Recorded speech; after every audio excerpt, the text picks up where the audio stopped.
Hour of Awakening and Empowerment. It is the 19th of April 2018, a Thursday, and approximately 9 minutes gone past 2000 hours. GMT plus 1, 1900 hours GMT. Hour of Awakening comes your way from Ethereum Mission International Heavenly Mission. And then it is simply to help us understand our spiritual natures, and when we get that understanding, we empower ourselves to that effect.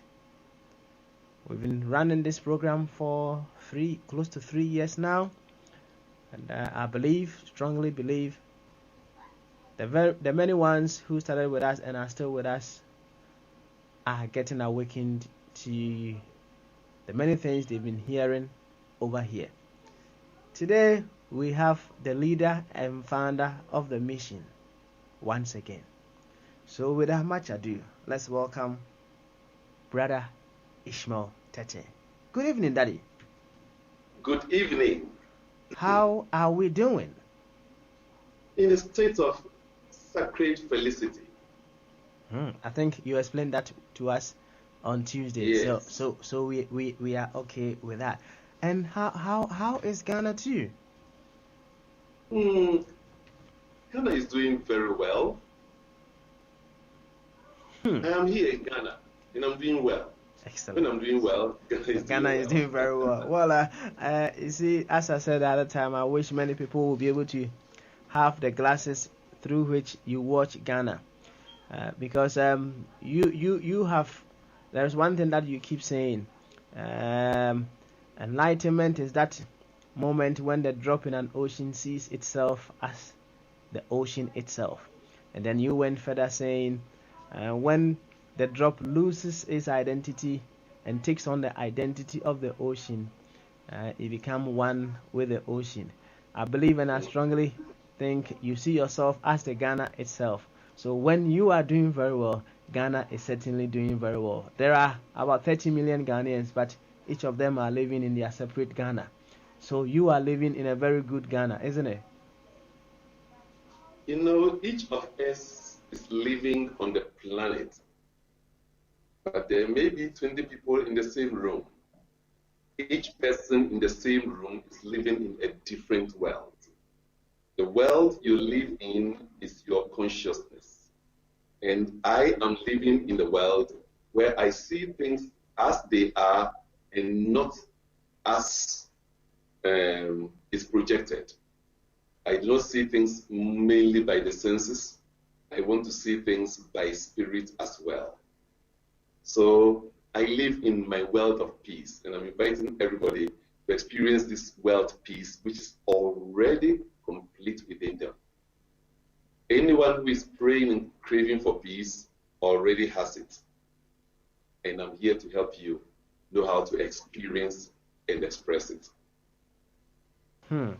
Thank you very much. I know we're going to part 3 of the anatomy of understanding in relationship, but as a starter, I have 2 questions here for us to warm ourselves with it.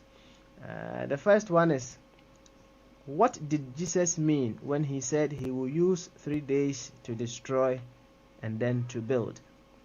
And the second one is, what does I am a jealous God mean? What does I am a jealous God mean? So the first one, what did Jesus mean when he said he's going to destroy and rebuild in 3 days? And the second one is, what does I am a jealous God mean? Over to you, Brother Ishmael. I will destroy the temple building in 3 days. I'm hearing that every sound of every child there is loud in our studio here. Oh. Wow. So I know I have the whole family with me. That's right. Good one.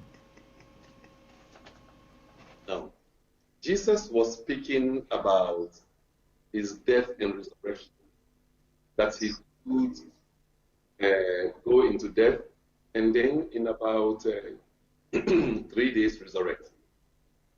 So basically he was speaking of the alchemy that he was going to go through. In high spiritual science, we describe his death as the highest alchemy, where you bring the pure substance out of impure substance. So Jesus was speaking about his death and resurrection. And when God said, I am a jealous God, what does that mean? You know, certain words are used metaphorically. When you are jealous of somebody, you want to protect the person, you want to take good care of the person, you don't want the person to go to any harm. So I'm a jealous God shows the passionate nature. It's used metaphorically to show the passionate nature with which God is looking at us or taking care of us. You recall Jesus will say that 2 sparrows are sold for a farthing, and not one will fall without the knowledge of God. So a jealous God means the purity of God that God is, God will not allow you to deviate from it. When we deviate from the purity of God, we experience pain. And pain is an invitation to bring us back the purity of God. Created in God's spiritual image and likeness, we are expressing the natures of God. And if we choose to move away from the natures of God, we are going to experience pain. And that's what Scripture will mean, that I'm a jealous God. I trust that helps. Thank you very much. It certainly helps. Then we will move straight down to part 3 of the anatomy of understanding in relationship. So I'll hand over to you and listen to you. Thank you so much, all of my cherished listeners, for participating with me in this journey. This is one topic that I feel very passionate about. Understanding. A very simple word. But Solomon the Great, the book of Proverbs 4 verse 7 says, wisdom is the principal thing, and with all of your getting, get understanding. So the statement is very clear. Get it means it is not just something that is all around. You have to stretch your hand. Get it means make the effort, stretch your hand, expand yourself into acquiring understanding. And all that this topic is teaching is this. You need to learn and know how to understand in order to understand.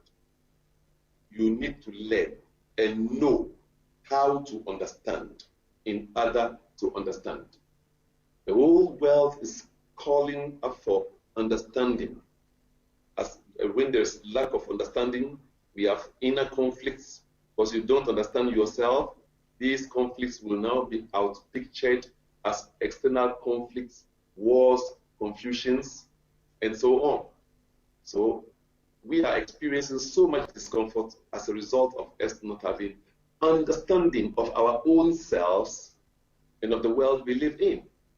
I recall once a gentleman came to me and he shared that he believed he does not love his wife. He believed he did not love his wife, but the wife was imposed of